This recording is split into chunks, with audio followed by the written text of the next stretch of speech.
ఒక వెంగమాంబలై, ఒక సంకీర్తనాచార్యుని శిష్యులై, భగవన్నామ స్మరణలతో, భగవంతుని కృపతో, సద్గురువుల దీవెనలతో జీవితాన్ని ఆనందమయం చేసుకోండి.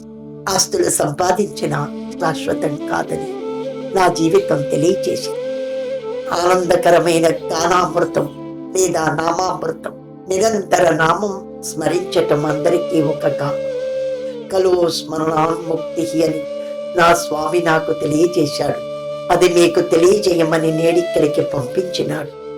అజ్ఞానమనే, అంధకారమని, మూర్ఖమని దుష్ట గుణాలను భగవత్కృపా జ్ఞాన మహిమతో దహింపచెయ్యండి.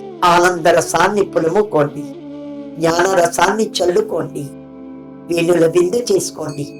దైవ వాక్కులు, దైవ మాటలతో మనసుని, వాతావరణాన్ని పరివర్తన చేయించి ప్రభవింపచెయ్యండి.